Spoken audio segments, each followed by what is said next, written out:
자, 안녕하세요. 박성필입니다. 자, 오늘 HLB 보도록 하겠습니다. 자, 개인적으로 최근의 하락 그리고 금요일 급락의 이유는 이렇게 봅니다. 자, 일단 38회차 전환사채 투자자들이 풋옵션을 행사했죠. HLB는 사전에 합의되어 있던 금액으로 돈을 지급을 해야 됩니다. 얘네한테. 자, 그래서 그 자금을 충당하기 위해서 이번에 40회차 전환사채를 발행했습니다. 그죠? 그렇게 자금을 조달했고요. 그럼 38회차 전환사채 투자자들은 주가를 컨트롤할 물량을 지킬 필요가 없어졌습니다. 보유하고 있던 주식을 갖고 있을 이유가 없죠. 설정해둔 계획했던 주가의 하한선을 지켜줄 필요도 없게 된 38회차 전환사채 투자자들이 물량을 빼서 하락하는 거라고 봅니다. 주가를 방어해주지 않고 오히려 얘네가 내다 팔았으니까. 자, 이런 애들은 뭐 손실이고 나발이고 시드머니를 최대한 합쳐야 다른 종목에서 또 돈놀이 할 거 아닙니까? HLB에서 풋옵션을 선택을 했기 때문에 투자자들의 투심을 컨트롤할 최소한의 물량도 필요가 없어져서 낮은 가격임에도 불구하고 돈을 다 빼니까 주가가 하락했다라고 보는 겁니다. 뭐 제 말이 정답이라는 것은 아니고요. 저는 그렇게 생각을 한다는 겁니다. 왜 그렇게 생각하냐면 전환사채 투자자들은 보통 수익 극대화를 위해서 양쪽으로 수익을 보려고 장내 물량 매집도 동반되는 게 보통이거든요. 근데 이제 풋옵션을 행사해서 전환 청구권을 행사할 게 아니라 풋옵션을 행사했으니까 이제 갖고 있던 물량은 쓸모가 없어졌다. 이것도 현금으로 바꿔야겠다 해서 매도했고 이 결과가 주가의 하락으로 이어졌다라는 거죠. 제가 생각하는 의견은. 한번 같이 일단 좀 훑어보겠습니다. 자, 일단 공시가 하나 떴죠. 8월 20일에 전환사채권 발행 결정. 자, 한번 같이 보겠습니다.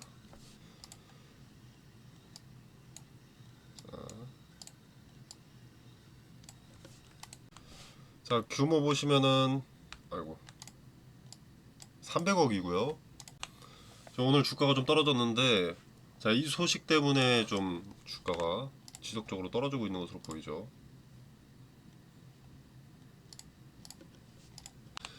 근데 약간 전환사채 리스크에만 좀 집중하는 느낌인데 그렇다고 해서 이렇게 거래가 오늘 하락에 유의미하게 막 그렇게 동반된 정도는 아닙니다. 자, 이게 보시면 지지 라인이 좀 명확하지가 않고 애매하니까 전환사채 공시에 불안감에 좀 물량이 일부 쏟아져 나오는 것으로 판단이 됩니다. 크게 의미가 있는 하락이라고 보이진 않고요. 자, 내용을 좀 더 살펴보면은 자, 일단 전환가액은 현재는 41,575원입니다. 현 주가보다 높죠. 자, 최저 조정 한도는 29,000원이고요. 자, 그리고 전환 청구권을 만약에 행사한다고 했을 때 자, 1년 뒤인 8월 말에 가능하기 때문에 지금은 자금을 조달했다. 풋옵션에 지급할 돈을 마련했다. 카드 돌려막기 했다라는 것에 의미를 두면 됩니다. 뭐 당연히 좋은 건 아닌데 뭐 나쁘게 볼 이유도 크게 없습니다. 자, 그리고 리픽싱 전환가액 조정은 사채 발행일로부터 3개월이 되는 날, 그리고 이제 매 3개월이 경과한 날. 자, 사채가 최초에 8월 20일에 발행이 되었으니까 11월 20일쯤에 전환가액 조정이 있을 예정이고요. 자, 근데 우리가 8월 말 혹은 9월 달에 NDA를 신청하고 여기서 클래스 1을 받게 되면 2개월 내 해결이죠. 자, 그러면 11월 여기서 주가 뛰어오르면 전환가액도 달라집니다. 자, 안 달라져도 주가가 이때 클래스 1을 받고 오르기 시작하면 이 전환가액이 메리트가 있어지겠죠. 그래서 지금 이탈하는 것은 좀 좋지 않다고 봅니다. 어떤 의미 있는 지지대가 딱히 무너진 것도 아니고요. 자, 부터 11월 20일쯤에 전환가액 조정, 리픽싱. 자, 이게 있을 예정이기 때문에 이때 주가 상황에 따라서 또 이 전환사채가 영향을 줄 수 있습니다. 자, 그래서 이건 3개월이 지난 시점, 리픽싱 기간이 다가오면 또 재차 텔레그램 방에서 언급을 드리도록 하겠습니다. 다음부터 이렇게 조달했던 자금은 어디에 쓰이느냐? 여러분도 다 아시겠지만 조기 상환 청구, 풋옵션에 따른 사채 취득 자금으로 사용 예정이다. 38회차 전환 사채 풋옵션 말하는 거죠. 쉽게 말해서 카드 돌려막기 한 겁니다. 자, 그래서 전환 사채를 누가 가져갔느냐? 자, 진양건 회장 30억, 그리고 HLB 계열사들 100억, 100억, 70억 해서 총 300억. 얘네가 자금을 조달했습니다. 사모펀드나 타기업들이 아닌 게 좀 아쉽긴 하네요. 자, 그리고 최근에 HLB 테라퓨틱스에서 풋옵션이 늘어난 것에 대해서 HLB 리보세라님이 그렇게 확실하다면 왜 사채권자들은 풋옵션을 행사했냐? 이상하지 않냐? 이런 말씀들이 많이 보이던데, 리보세라님 플러스 캄렐레주마, 요 병용치료제, 간암치료제는 승인의 가능성 자체는 높긴 하지만 시간이 다소 소요가 될 수 있기 때문에, 그리고 지들이 앞선 정보를 줄 수 없기 때문에 풋옵션을 행사할 수도 있는 겁니다. 그럼 그들에겐 불확실한 재료인 거고 리스크가 커지는 거니까 그럴 수 있는 겁니다. 돈 받고 확실한 정보가 있는 데 가서 전환사채를 발행하면 그만인데 왜 정보도 없는 여기서 도박을 하겠습니까? 쩐주들이. 굳이 풋옵션에 의미 부여해가면서 망했다 이렇게 예단할 필요 없다는 겁니다. 자, 풋옵션 행사한다고 무조건 망하면 주식이 참 쉬워지겠죠. 이미 전환 청구가 가능한 기간을 훌쩍 넘기면서 이제 전환사채 투자자들은 기회비용의 낭비가 좀 커집니다. 자, 그렇기 때문에 풋옵션을 행사해도 기회비용의 손실 빼고는 실제로 손실 보는 건 없거든요. 그러니까 풋옵션을 행사하고 다른 데서 가서 이제 돈놀이 할 수도 있는 거죠. 시드머니가 몇백억씩 있는 놈들이 굳이 한 종목에 목매달 이유가 없으니까요. 그래서 의미를 크게 둘 필요가 없고요. 그리고 소설을 쓰자면 이렇게도 생각될 수 있습니다. 다른 데서 자금 조달하지 않고 계열사에게 시비를 발행한 것이 현재 리보세라니 플러스 캄렐리주맙의 병용치료제, 그리고 항서제약의 CMC 문제, FDA 승인에 있어서 뭐 진척도 등등 가장 확실하고 앞선 정보를 알고 있는 것은 요 진양곤 회장과 HLB 기업, 그리고 또는 뭐 계열사 임원들이겠죠. 근데 진양곤 회장이 전환사채에 참여를 했고 계열사들로부터 돈을 땡겨온 것이 오히려 승인의 가능성이 높아서 전환사채 투자자들의 수익성이 어떻게 될지 알고 있기 때문에 계열사들과 본인이 전환사채 투자자를 자처한 것이다 이렇게 볼 수도 있는 겁니다. 소설을 쓰자면.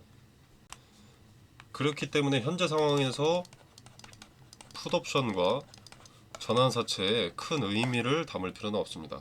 양쪽 다 소설을 쓰자면 그럴싸하게 들리기 때문에. 그냥 우리가 지켜봐야 될 것은 9월까지 NDA를 신청하고 클래스 1 여부가 나오는가 이것을 봐야겠죠. 만약에 여기서 클래스 1이 나온다, 9월 이내에 클래스 1이 나온다고 하면 이때 풋옵션이 아니라 이제 40회차 전환사채 요걸 보면 되겠죠. 왜냐면 얘네 리픽싱이 11월 20일인가 그러니까 만약에 이 기대감에 주가가 쭉쭉 올라 있다면 얘네도 전환가액 조정을 높여서 받을 수 있을 것이고 이걸 위해서 뭔가 주가 드리블이 있을 거거든요. 요날 근사치에. 이 부분은 추후 상황에 따라서 브리핑을 드리도록 하겠습니다. 자, 현재 불확실한 시장 상황, 불확실한 HLB 상황, 그리고 전환사채 풋옵션 부담 등으로 지금 조정폭이 좀 깊어졌는데 이 부분은 모두 단기적으로 해당되는 이슈입니다. 시장 상황 자체는 HLB가 뭐 어쩔 수 없는 부분이죠. 뭐 금리라든가 환율이라든가 미국 중국의 관계나 뭐 미국의 법안, 정책, 원자재 가격, 그리고 국내 정부의 정책 등 HLB가 해결할 수 있는 부분이 아니기 때문에 뭐 내 주식 투자를 위해서 알긴 알아야겠지만 컨트롤이 불가능한 부분입니다. 그러니 논외로 친다고 하더라도 괜찮다는 거죠. 불확실한 HLB 상황은 시간이 해결해 줄 가능성이 높습니다. 그리고 이제 맨날 말씀드리는 지멘스 MES 자동화 시스템, 자, 이 데이터 축적 기간을 기다린다는 말씀드리는 거 있죠. 저는 이게 크다고 보기 때문에 시간 문제라고 보여지고요. 그리고 현재 전환사채 38회차 전환사채 풋옵션 요거 이미 때려 맞은 리스크입니다. 그러니까 소멸된 리스크라는 거죠. 저는 이 HLB의 임상이 무조건 성공할 것이다 라고 말씀드리는 게 아닙니다. 그러나 지금 손절할 타이밍은 아니라는 거죠. 적어도 NDA 신청이나 요 클래스 1, 2 여부 요거에 대한 기대감 자체는 먹고 빠져야 됩니다. 빠진다고 하더라도 저는 요 시기가 와도 승인을 예단하는 투자를 권유할 생각은 없습니다. 승인이 거절될 가능성이 0%라고 볼 수는 없죠. 승인이 거절될 가능성도 전혀 배제할 수는 없습니다. 뭐 0.01이라도 있겠죠. 아무리 못한다고 하더라도. 자, 그래서 승인이 거절될 가능성도 전혀 배제할 수 없는 거고,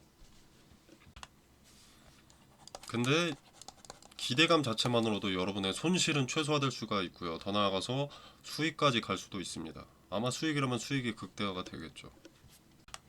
그래서 지금은 그 시점을 기다리면서 우리가 뭐 리스크가 추가되는 것은 무엇인가, 투자 메리트가 추가되는 것은 무엇인가, 차트를 보면서 대다수의 투자자들의 평단은 어느 정도인가, 주가를 주도하는 주체가 중요하게 생각하는 자리는 어디인가 확인을 해두는 거죠. NDA 신청, 요건 무슨 일이 있어도 발생할 일이고, 여기서 클래스 1이라면 연내 승인도 아직 열려 있고요. 클래스 2라고 하더라도 나중에 6개월, 최대 6개월 요 기간이 다가오면 그때 기대감이 반영되기 때문에 매도 타점을 잡는 건 꽤 나중의 일일 수 있습니다. 그리고 클래스 2를 만약에 확정받았다 라고 하더라도 어디까지 빠지는지를 봐야 대응의 결을 정할 수가 있겠죠. 예측하고 대응하는 건 그냥 도박입니다. 상황에 맞닥뜨리고 주어진 정보 내에서 최선의 선택을 하는 것이 대응의 핵심이자 주식 투자라고 할 수가 있습니다. 자, 아무튼 가장 중요한 건 요 NDA 신청의 기대감은 야무지게 먹어야 한다라는 것이 크죠. 이때는 주가가 기대감에 오를 예정인 만큼 리스크도 함께 올라갑니다. 여기서 이제 클래스 2가 나와버리면 실망감에 매물이 쏟아질 수 있기 때문에 NDA 신청 자체에 기대감 야무지게 먹고 비중 축소를 통해서 손실을 최소화하거나 수익을 극대화해놓는 편이 최상책이 되겠고요. 물론 여기서 전략 매도해라 이런 게 아닙니다. 비중 축소, 분할 매도 요걸로 해야겠죠. 내 주머니에도 일부 챙겨 놔놓고 그 다음에 혹시나 모를 이 리스크에 이때는 분할 매수, 내 주머니에 챙겼던 돈으로 분할 매수해서 평단 낮추고 수량 늘리고 하는 겁니다. 이 근거 분할 매수 타점, 분할 매도 타점 제가 말씀드릴 거예요. 이 미래의 일은 텔레그램 방에서 해당 시점이 다가오면 디테일을 설명드리기로 하고요. 자, 우리가 처음부터 다시 생각을 해봅시다. 잊고 있던 것. 자, 약의 효능, 약효는 상당히 좋았습니다. 아직까지도 비교될 치료제는 옵티보 여보이 정도밖에 없죠. 그 옵티보 여보이도 리보세라닙, 캄렐리주마 병용 치료제보다 효과의 차이가 뭐 엄청나게 크게 차이가 있는 것은 아니지만 떨어집니다. 리보세라닙과 캄렐리주마보다, 병용 치료제보다. 그래서 여전히 승인을 받는다면 1차 표준 치료제로서의 입지가 흔들릴 이유가 없다는 거고요. 현존하는 모든 간암 치료제보다 치료 효과와 안전성이 뛰어난데 승인을 못 받고 있는 것도 우습습니다. 현재 리보세라닙 칼렘리주마 병용 치료제에 대해서 승인의 발목을 붙잡고 있는 것은 향수제약의 CMC, CRL을 수령했을 때 주로 거론됐던 것은 제조, 그리고 실사 문제였고요. 자, 첫 CRL 24년 5월 1차 CRL. 이 당시에는 캄렐리주맙 제조사 공장이 폼 483을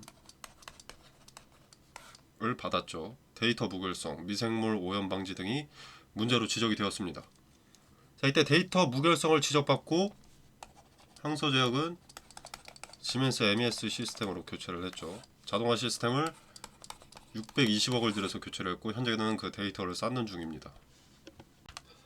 자, 이후에 재점검과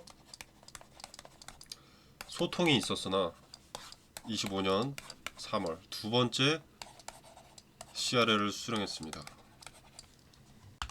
여기서도 제조 관련해서 추가 문제 또는 잔여 개선점이 좀 지적된 것으로 보이죠. 개발사인 엘레바 테라퓨틱스는 임상 데이터 안전성 자체에는 문제가 없었다고 주장을 했습니다. FDA도 이제 임상 데이터 관련해서 지적을 한 것은 단 한 번도 없었고요. 그리고 HLB에서 멸균 문제는 아니었다. 못을 박아버렸죠. FDA도 오직 올곧게 항서제약의 제조시설 CMC 문제만을 가지고 승인을 미루고 있습니다. 이것만 보면 되는 겁니다. 이것만. 약을 물고 늘어지지 않았다. CMC 문제만 지금 몇 달째, 몇 년째 물고 늘어지고 있다. 그럼 요거 해결되면 승인 아닙니까? 자, 항서제약은 글로벌 대기업입니다. 작년 기준, 24년 기준 중국 제약회사에서는 최고 기업, 전 세계 탑10 파이프라인 규모의 빅파마를 입증한 기업입니다. 항서제약이. 글로벌 대기업의 제조 공장에 문제가 있다면 항서제약은 앞으로도 캄렐리주맙을 제외하더라도 미국 시장 진출을 위해서 FDA 승인 절차를 파이프라인마다 받아야 될 텐데 요걸 해결하지 않으려 할 이유가 없습니다. 어떻게든 해결을 해내야 됩니다. 항서제약은 캄렐리주맙이 아니더라도. 그리고 요걸 항서제약이 해결해낸다면 리보세라닌 플러스 캄렐리주맙 병용 간암 치료제에는 애초에 문제가 없었기 때문에 승인 못 받을 이유도 없는 거고요. 근데 왜 주가가 재미없다고 실패를 예단하는지가 저는 이해가 되지 않습니다. 아무리 봐도 승인의 가능성이 더 높긴 높아 보입니다. 그죠? 물론 승인을 예단하는 것은 지양해야겠지만요. 나와 있는 정보들을 취합하면 승인에 가깝지 않습니까? 진양군 회장 말대로 시간 문제로 보이죠. 그리고 이제 시판되었을 때, 승인받고 시판되었을 때 경쟁력이 없느냐? 라고 하면은 이제 사람, 가족의 생명과 직결된 문제입니다. 간암은. 그죠? 그렇기 때문에 돈을 아끼는 사람은 많지 않고요. 효과가 미비한 것을 선호하는 사람도 없습니다. 그리고 미국 PBM에 등재해서 급여 조건을 맞추게 되면 수요가 넘칠 것으로 예측이 되기 때문에 큰 문제도 되지 않을 것으로 보이고요. 자, 말이 좀 다른 데로 샜는데, 자, 아무튼 FDA는 올곧게 항서제약의 제조 시설만을 가지고 승인을 미루고 있습니다. 자, 지멘스 MES 시스템은 FDA에서도 신뢰하는 시스템이라고 하죠. 인터넷에도 알려진 정보입니다. 자, 항서제약은 1차 CRL 이후 FDA CMC 심사관 출신을 영입을 하면서 승인을 위해서 지멘스 MES 시스템으로 교체한 것으로 보입니다. 자, 그리고 나서 무슨 일이 있었냐? 타이베이 미팅이 이루어졌습니다. 자, 엘레바와 항서제약은 FDA와 타이베이 미팅을 진행을 했고 FDA 지적에 관련해서 항서제약이 여태 했던 보완이 의미가 있느냐 묻는 것이 미팅의 주된 목적이었습니다. 자, 그래서 타이베이 미팅에서 FDA는 대답을 해줬죠. 보안 사항에 대해서 이견이 없다, 다른 의견이 없다, 너네 틀리지 않았다, 너네와 의견이 같다라는 거죠. 그리고 여기서 보완한 내용을 기반으로 지멘스 MES 시스템으로 교체한 그 자동화 시스템 기반으로 자료를 추가 제출해 달라. 일정 기간 축적된 데이터를 갖고 와라라는 거죠. MS를 새로 구축하는 데는 수개월이 소요된다고 합니다. 단기간 내에 가능한 건 아니라는 거죠. 그래서 지금 시간이 아무것도 안 하고 시간이 소요되고 있다. 그러니까 우리가 봤을 때 재미없는 시간이 길어지고 있다. 이렇게 보입니다. 자, 그리고 이제 지멘스 MES를 새로 도입했다는 것이 소문이다. 이미 MES 시스템이 지멘스였다라는 얘기도 있는데 뭐 이건 크게 중요한 게 아닙니다. 어찌됐든 타이베이 미팅에서 보안 사항에 대해서 이견이 없다. 항서제약 엘레바 너네 잘했는데 니들이 보완한 내용으로 자료를 추가 제출해라 라는 자체가 FDA가 요구한 실험 데이터를 수집하고 검증에 제출하는 단계의 가능성이 높다는 겁니다. 그래서 저는 단순하게 일정 기간만큼의 데이터가 필요하기 때문에 HLB도 항서제약도 뭐 어떤 움직임을 내볼 수가 없는 거라고 봅니다. 얘네도 그냥 일정 기간만큼 시간이 지나야만 그 자료를 확보할 수가 있기 때문에 그저 기다리는 것으로 판단이 되고, 그렇기 때문에 승인은 시간 문제다 라는 것을 계속 기업 측에서 강조한다고 생각합니다. 자, 그래서 지금 주가가 계속 하락하고 있지만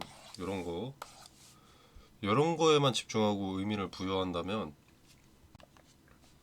결국 손절로 귀결하게 되어 있으니까 냉정하게 손절을 하더라도 근거가 있을 때 그때 손절을 해야 됩니다. 힘드시겠지만 그 손절의 근거도 나오지 않았고 기대감 일정이 남아있기 때문에 지금은 버텨야 되는 시점이라고 생각을 합니다. 참고로 저는 찬티 같은 게 아닙니다. 제 채널을 오래 지켜보신 분들은 아시겠지만 저는 리스크 최소화가 가장 중요하다고 해서 안 좋은 소리, 어떻게 보면 안 좋은 소리죠. 리스크를 강조하는 편이 압도적으로 많습니다. 기대감 일정이 반영되면 그때는 리스크를 주목을 하라고 언급을 드릴 텐데 지금은 HLB가 가진 리스크 대부분이 이미 반영이 되어 있습니다. 그죠? 그리고 투자 메리트가 남아있는 상황이기 때문에 이런 말씀을 드리는 거고, 거듭 강조드리는 것은 시선을 이런 주가에 두지 말고 재료 상황, 재료 일정에 두시기를 바라겠습니다. 자, 물론 차트는 좀 좋지 않습니다. 단기간 형성했던 요 박스권 하단을 이탈하고 요 이격도 꽤 생겨버렸기 때문에 좋지 않습니다. 이평선들이 다 저항이 되었기도 하고요. 자, 근데 제약바이오 섹터는 승인이라는 재료 하나로 차트, 증시 상황 깡그리 무시하고 추세를 바꾸는 것이 제약바이오 섹터입니다. 그러니 이것에 너무 집중하지 마시길 바라고요. 앞서 말씀드렸었는데 텔레그램 방에서 추후 대응의 디테일을 언급드릴 예정입니다. 매수, 매도 타점, 그리고 그 근거 설명드릴 거고요. 그리고 HLB의 정보가 나오는 대로 정보 그대로의 전달과 더불어서 이제 해석까지 발빠르게 전달해 드리도록 하겠습니다. 자, 텔레그램방 참여는 영상 설명란에 보시면 여기 더보기 버튼이 있습니다. 자, 이 버튼을 누르시면 텔레그램방 링크가 기재가 되어 있고요. 자, 이 공간 안에서 제공되는 정보 일체의 금전을 요구하지 않습니다. 투자의 기준과 근거들을 설명드리고요. 자, 그리고 HLB라는 종목, 개별 종목 대응 이외에도 추천 종목 언급을 드립니다. 추천 종목은 뭐 수익률이 뭐 하루에 30% 난다 이런 말 같지도 않은 소리 아니고요. 뭐 100%, 200% 이런 거 아닙니다. 이건 사기죠. 뭐 하루에 3에서 5% 정도. 뭐 잘나면 10%, 20%뭐 이렇게 날 수도 있는 것이고, 그리고 손실 날 수도 있는 겁니다. 추천 종목 같은 경우에는 리스크 적은 종목으로 매매 연습을 하시면서 소소하게 용돈 챙기는 목적이 더 크고요. 대박주를 준다 이런 말 같지도 않은 소리가 아닙니다. 자, 당연히 무료 추천 주니까 부담 없이 지켜만 보셔도 상관이 없고요. 관심 있으신 분들은 참여해 보시면 되겠습니다. 그리고 이제 많은 분들이 여쭤보셨던 게 검색기. 자, 검색기 같은 거 인터넷에 종류 너무 많습니다. 그죠? 그래서 뭘 적용해야 나한테 좋은지 많이들 헷갈리시던데 제가 좀 쓸모있는 것들만 추려서 알려드리겠습니다. 당연히 이것도 만능은 아니고요. 이거 쓴다고 뭐 무조건 수익 나고 이런 거 아닙니다. 쓸데없는 방대한 정보들을 제외하고 봐야 될 것에 집중할 수 있도록 추려놓은 검색기입니다. 자, 관심 있으신 분들은 텔레그램 방에 참여해 보시면 되겠고요. 오늘 영상은 여기서 마무리하도록 하겠습니다. 감사합니다.